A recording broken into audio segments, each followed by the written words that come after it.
माँ, ये राधिका है, तुम्हारी बहू। राधिका गांव में हॉस्पिटल में नर्स का काम करती है। बस हम दोनों में दोस्ती हो गई और हमने शादी कर ली। राधिका, माँ के पैर छू। अरे चल हट नालायक। अरे मैंने क्या क्या सपने देखे थे कि तेरी शादी किसी अमीर घर में करूंगी और दहेज में लाखों रुपए लूंगी, और तू गांव की इस मामूली लड़की को मेरी बहू बनाकर ले आया। लेकिन बेटे की जिद के आगे सुनीता देवी मजबूर हो जाती है। राधिका सुनीता देवी को फूटी आंख भी नहीं भाती थी।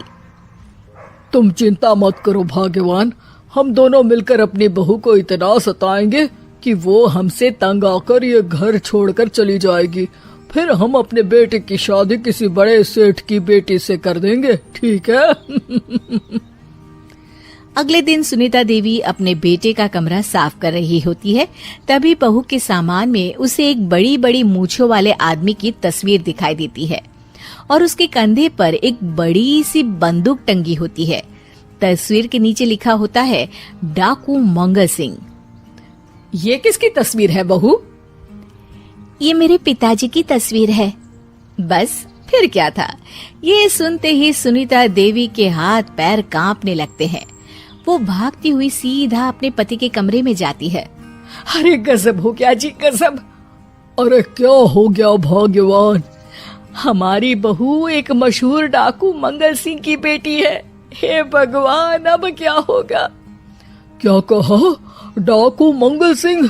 अरे मर गए रे। सुना है वो तो बड़ा ही खतरनाक डाकू है, मारता ज्यादा है गिनता कम है। लोग पुलिस वाले भी उसके नाम से कांपते हैं। अरे सुना है वो तो हर हफ्ते 2-4 लोगों का ऊपर का टिकट कटवा ही देता है। हे भगवान, अब हम क्या करेंगे? ये हमारे नालायक बेटे ने कैसी मुसीबत हमारे गले बांध दी। हाँ वो तो है, अगर हमने बहू को जरा भी तकलीफ दी तो उसका बाप मंगल सिंह हमें गोली से उड़ा देगा। अब जो मैं कहता हूँ उसे ध्यान से सुनो। तुम बहू से बिल्कुल घर के काम मत करवाना, और ध्यान रहे उसे किसी प्रकार की तकलीफ नहीं होनी चाहिए, समझ गई ना? और ऐसा ही होता है। अगले दिन सुनीता देवी रसोई में खाना बना रही होती है कि तभी, ये क्या माँ जी, मेरे रहते आप खाना बना रही हैं? चलिए हटिए, मैं खाना बना देती हूँ।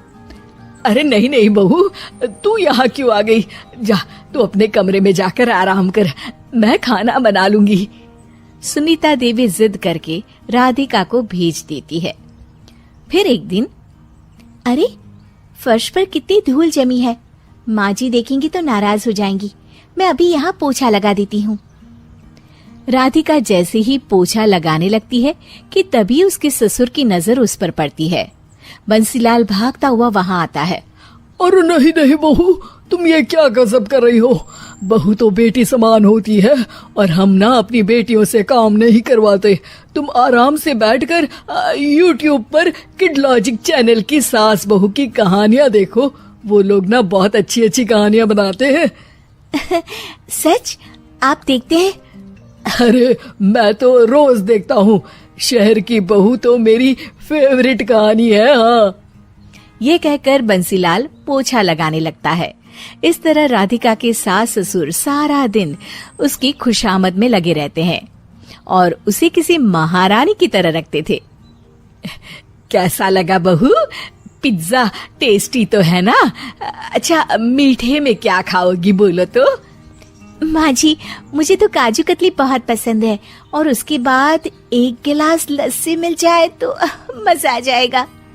ये सुनते ही सुनीता देवी अपने पति को कोहनी मारते हुए कहती है, अरे सुना नहीं, बहू क्या मांग रही है? जल्दी से भागकर बाजार जाइए और सब खरीद कर ले आइए। हाँ हाँ भाग्यवान, अभी जाता हूँ। राधिका की तो 5 उंगलियां घी में थी। वो तो अपने ससुराल में मजे कर रही थी। दूसरी तरफ राधिका की सास उसके लिए कभी नई साड़ी खरीद लाती तो कभी उसके लिए नए गहने बनवा देती।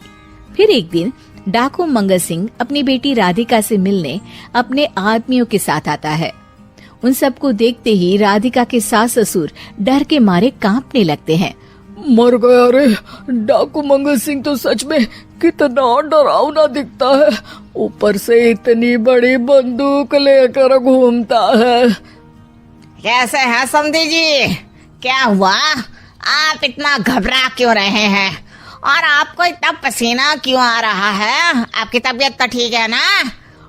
जी अभी तक तो ठीक है, पर लगता है बहुत जल्द खराब होने वाली है। क्या कहा आपने? जी कुछ नहीं, बताइए बताइए कैसे आना हुआ। दरअसल आज आपके शहर में हमारी नाटंकी मंडली का प्रोग्राम है, तो इसी बहाने सोचा बेटी का ससुराल भी देखता चलूं। ये सुनते ही राधिका के सास ससुर हैरान हो जाते हैं। क्या कहा?